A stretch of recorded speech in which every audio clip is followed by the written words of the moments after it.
I'm Corbett Wall with DV Auction, here with your feeder flash for Monday, February 20th.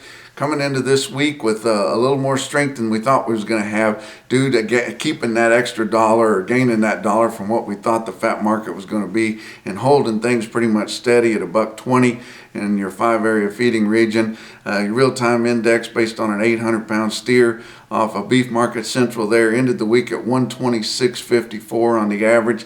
That's nearly $1.50 lower than ending the week last week, and you saw that all classes sold week to $4 lower, and that includes calves and stocker cattle too, even though we've seen a big push for guys buying cattle for graze out wheat and early grass.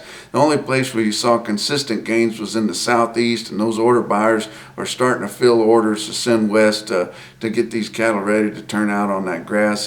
And those grass grazers, they really like to buy some cattle that's got a tick of ear to them. Little crossbred cattle, got a little more age and size, and in a thin condition. You can find droves of those in the southeast, and that's where most of those grazing cattle come from.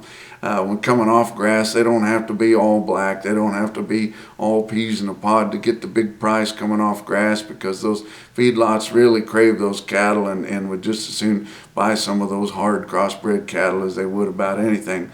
If you look at some quotes there, the one I can't get out of my mind was on Torrington, and that was Wednesday there. 196 head of steers weighed 649 at 154.5.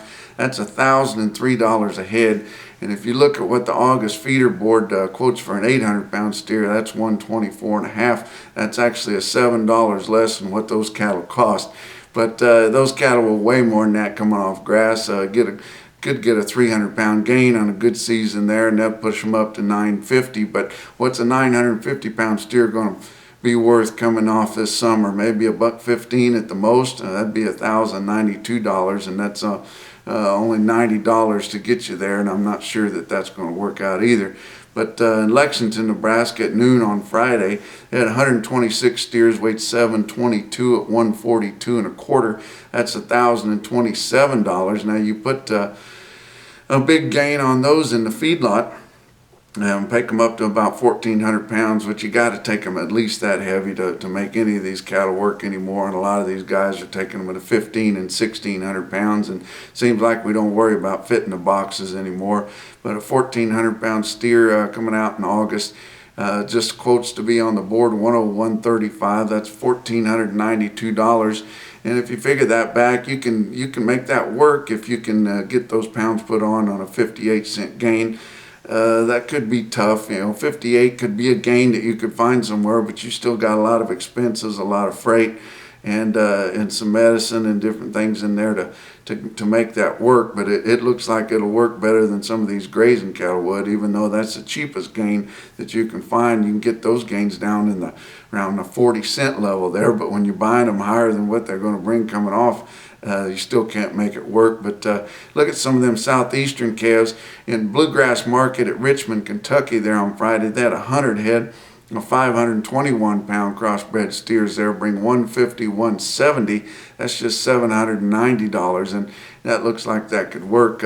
Seems like guys are stretching out a little more, but I think this market is really showed a lot of resilience, and there's better consumer demand than most of us are thinking we have. If we could pick up our exports just a little bit and hold this fat market deal together, there's a ton of support for fats around $1.10. And if these out front months on the board could find their way back up to $1.10, that'll give a boost to our feeder board, and things could turn out to be a little better than what maybe they look at just on the surface. But that's your feeder flash for Monday.